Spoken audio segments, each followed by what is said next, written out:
जय श्री राम। हम लोग नामदेव जी के बारे में कल सुने कि नामदेव जी ने भगवान को चाकू दिखाया तो भगवान उनके सामने प्रकट होकर भोजन करने लगे।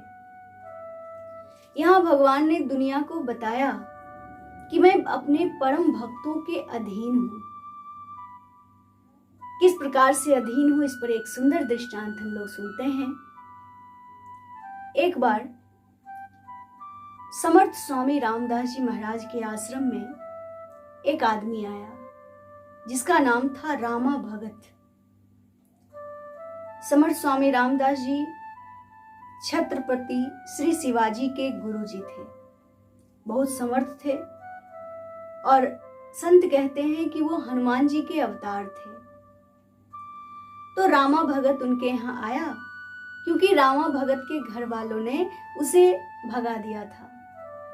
कारण ये था कि वो बहुत ज्यादा खाता था, बिना 2.5 किलो खाए उसका पेट नहीं भरता था, इसलिए लोगों ने उसका नाम अढ़ैया भगत रख दिया था।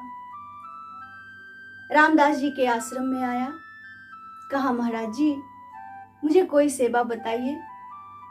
महाराज जी ने उसको गाय चराने की सेवा दे दी और खाने पीने की छूट दे दी। कहा तुम जितना खाओगे खा सकते हो। वो बहुत प्रसन्न हुआ और गैया चढ़ाता, भोजन आश्रम में करता। कुछ दिन सेवा किया। एक दिन एकादशी का दिन आया। समर्थ स्वामी रामदास जी ने कहा कि रामा आज तो एकादशी है, मंदिर में तो आज अनाज का भोजन बनेगा नहीं, लोग एकादशी करेंगे, थोड़ा फलाहार बनेगा। कहा महाराज मैं तो खाने वाला खवैया, मैं क्या एकादशी करूंगा, हमको कुछ अनाज दे दीजिए, हम जंगल में ही बना के खा लेंगे। समर्थ स्वामी बहुत अच्छे थे, उन्होंने रामा को कच्चा अनाज दे दिया, आटा दे दिया और आलू दे दिया। रामा लेके जंगल गया। समर्थ स्वामी ने कहा रामा जब भोजन बनाना तो अपने मत खा जाना, भगवान को भोग लगा के ही पाना। कहा ठीक है। एकादशी का दिन था। रामा जंगल में गया। जब भूख लगी तो आटे का बाटी बनाया। बाटी आप लोग जानते होंगे, बिहार में उसको कहते हैं लिट्टी। बिहार का लिट्टी चोखा भोजन बहुत प्रसिद्ध है और अन्य जगहों में उसको कहा जाता है बाटी। तो बाटी बनाया और आलू का चोखा बनाया, भरता, और बाटी भरता बना के भगवान के सामने रखा और निवेदन किया प्रभु प्रसाद पानी आ जाइए।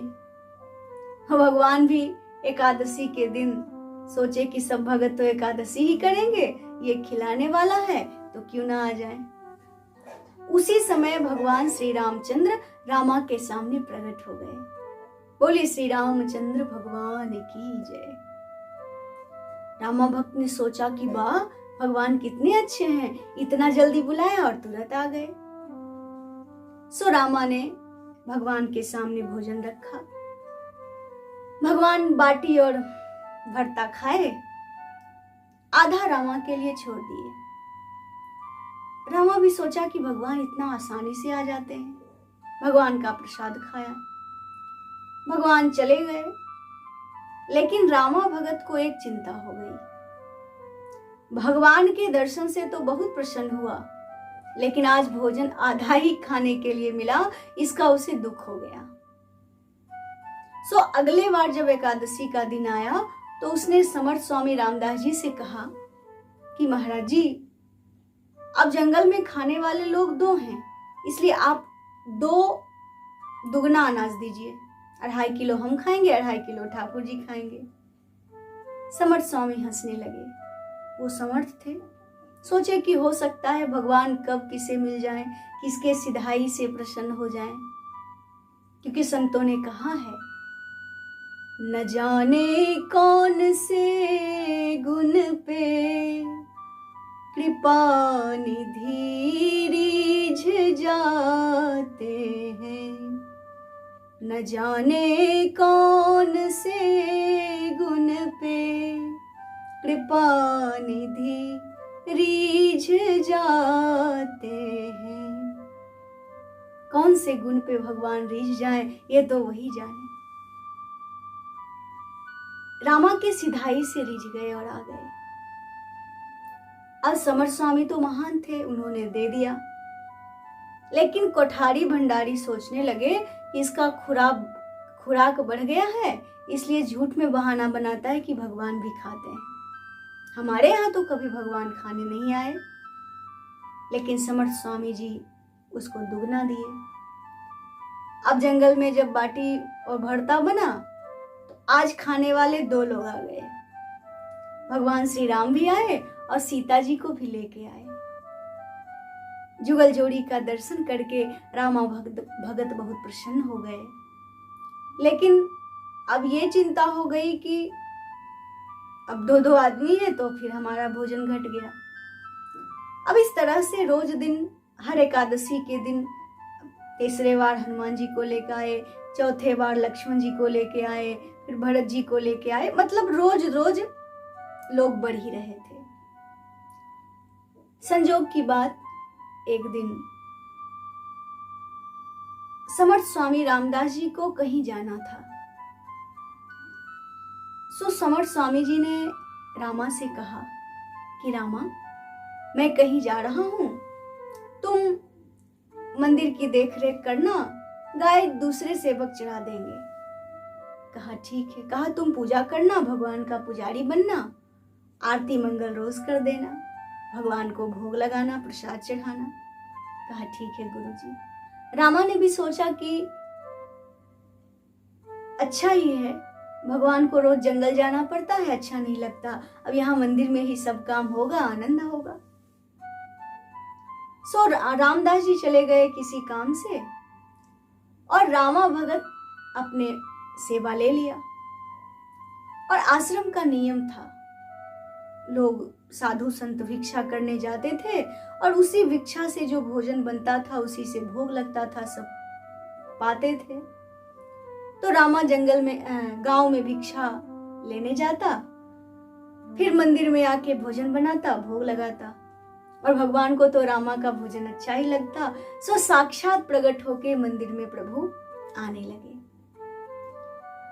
रामा भगवान को देख के इतना तन्मय हो जाता कि जब आरती करने लगता तो भाव में इतना विभोर हो जाता कि आरती घुमा रहा है। दीपक की बाती, घी खत्म हो गया, बाती बुझ गई, घंटा बजाने वाले बजा बजा के थक गए, लेकिन रामा की आरती खत्म ही नहीं होती थी। क्योंकि सज्जनों, प्रेम की ऐसी दशा होती है, जो सच्चा प्रेम भगवान से करने लगता है वो अपना सब भूल जाता है, फिर अपनी सुध नहीं रहती, अपने शरीर की सुध नहीं रहती। वो प्रेम में विभोर होकर आरती करते रहता। लोग सोचने लगे कि इसका दिमाग खराब हो गया है, पागल हो गया है, इस तरह से व्यवहार करता है। सो धीरे धीरे मंदिर में आने वाले लोगों की संख्या कमने लगी। और रामा क्या करता, मंदिर में भीतर घुस जाता और दरवाजा लगा लेता और फिर अपना भोजन बनाता, भगवान को भोग लगाता, आरती मंगल सब करता। समर्थ स्वामी जी गांव वालों को कह दिए थे कि कभी कभी रामा की देखरेख कर देना, सीधा साधा आदमी है, अच्छे से सेवा नहीं हो पाएगी तो आप लोग देख लेना। तो गांव के लोग मंदिर नहीं आते थे, जब रामा भिक्षा के लिए जाता था तो वहीं से हालचाल पूछ लेते थे। रामा भोजन तो भगवान को करा रहा है। कुछ दिन बीता। एक दिन रामा बहुत उदास हो गया जब सब भगवान भोजन करने आए और ऐसा भंडारा होता था महाराज कि चारों भाई, चारों माताएं, हनुमान जी आदि सेवक सब आ जाते थे और रोज रोज 1-2 लोग बढ़ते जाते थे। तो एक दिन रामा ने सबसे कहा कि आज आप लोगों से एक बात कहना है। कहा क्या? कहा आप इतने सारे पाने वाले लोग हैं, मैं बना बना के थक जाता हूं, अब मेरे से ये सब नहीं होगा। कहा फिर? कहा आपको भी कुछ करना पड़ेगा, कुछ काम करना पड़ेगा। सब हंसने लगे। कहा अच्छा बताओ क्या हम लोग करें। रामा ने कहा लक्ष्मण भैया आप जल की व्यवस्था कर दीजिए। कहा ठीक है हम जल ला देंगे। हनुमान जी आप लकड़ी और कंडे की व्यवस्था कर दीजिए। हनुमान जी ने कहा ठीक है, और कहा सीता मैया आप अपने हाथों से भोजन बना दीजिए। सीता जी हंसने लगी, कहा ठीक है। और राम जी ने कहा हम क्या करें। रामा ने कहा जय जय आप तो बैठ के सबको देखते रहिए कि ये लोग अच्छे से काम करते हैं कि नहीं करते हैं। भगवान बहुत खुश हो गए। भगवान ने कहा ठीक है, और तुम क्या करोगे। कहा मैं मनमाना सीधा सामान भिक्षा करके ला दिया करूंगा, कुछ घटेगा ही नहीं। कहा ठीक है। इतने भक्तवत्सल भगवान है महाराज कि जगत जननी जानकी सर्वेश्वरी की श्री किशोरी जी, जिनके दर्शन की लालसा के लिए भक्त तरसते हैं महाराज। ये कथा कोई सतयुग त्रेता की नहीं है, कलयुग की है। समर्थ स्वामी रामदास जी कलयुग के थे, छत्रपति शिवाजी के गुरु जी, जिनके दर्शन के लिए लोग ललायित रहते हैं। वही प्रभु आज सेवा कर रहे हैं। जगत जननी मां जानकी, जिनके नाम को रट रट के जीव महान बनता है, आज भक्त रामा के घर में रसोई बना रही है। रोज रसोई बनती है और बढ़िया भंडारा होता है। रामा तो विभोर हो रहा है, बड़ा आनंद होता है।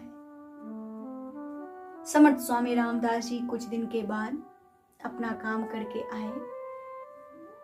गांव के लोगों ने रास्ते में ही पूरे रामा की राम कहानी सुना दी। स्वामी जी हंसे, मंदिर में आए, देखते हैं सच में जैसा लोगों ने बताया है वही हालत है। दरवाजा लगा हुआ है। सोचा कि दरवाजा लगा है कैसे खुलवाएं, तो दरवाजे में छेद था। उस छेद से समर्थ स्वामी जी ने देखा कि मंदिर में पंगत लगा है और पंक्ति में रघुनाथ जी बैठे हैं, श्री लक्ष्मण जी बैठे हैं, भरत शत्रुघ्न जी बैठे हैं, हनुमान जी बैठे हैं, सुग्रीव आदि मित्र बैठे हैं, चारों महारानी बैठी हैं। समर्थ स्वामी रामदास जी इस दृश्य को देख के आनंद विभोर हो गए, आंख से आंसू बहने लगा। रामा की सराहना करने लगे। लेकिन जब तक सबने पंगत में पूरा प्रसाद पा नहीं लिया तब तक दरवाजा नहीं खुलवाया, केवल देखते रहे। और जब सबका पंगत हो गया, पत्तल लेके जब रामा भगत बाहर फेंकने जा रहा था तो समर्थ स्वामी रामदास जी दिख गए। रामा भगत ने स्वामी जी को प्रणाम किया। स्वामी जी दौड़ के गए और उसे हृदय से लगा लिए। कहा तुम कितने सीधे और कितने सच्चे हो, तुम्हारे प्रेम से रीझ कर ठाकुर जी तुम्हारे पास आते हैं। समर्थ स्वामी ने उनकी खूब सराहना की, खूब बड़ाई की। रामा तो सीधे साधे भक्त थे, एकादशी के दिन भी 2.5 किलो खाते थे। तो यहाँ भगवान ने प्रमाणित किया कि अगर भक्त के मन में सच्चा प्रेम हो तो मैं भक्तों का अधीन हूं, क्योंकि भगवान ने भागवत जी में कहा है, अहम भक्त पराधीनो हय स्वतंत्रैव द्विज साधुभिर्ग्रस्त हृदयो भक्तैर्भक्त जनः प्रियः। मैं भक्तों के अधीन हूं और मेरे भक्त मुझे अगर प्रेम करते हैं तो मैं भी उनके प्रेम बंधन में बंध कर उनके पास चला आता हूं। और रामा भक्त के कथा में भगवान ने इस बात को प्रमाणित कर दिया। सज्जन, नामदेव जी के सामने भी भगवान आए, फिर नाना जी आए तो नामदेव जी ने सारी कहानी सुनाई। तब वामदेव जी ने कहा कि मुझे भी दर्शन करा दो। नामदेव जी ने फिर से भगवान के लिए दूध तैयार किया। भगवान नहीं आए तो नामदेव जी ने कहा कि मुझे दर्शन दे दिए, अब नाना जी के सामने मुझे झूठा बनाते हो, इनके सामने भी आइए, और नहीं आएंगे तो मैं गर्दन काट लूंगा। भगवान नामदेव जी के नाना जी वामदेव जी के सामने भी आए और उन्हें भी दर्शन करके कृतार्थ कर दिए। इस तरह से भक्त नामदेव जी का चरित्र बहुत सुंदर है। इनके आगे का प्रसंग पुनः करेंगे। तब तक के लिए जय सिया राम।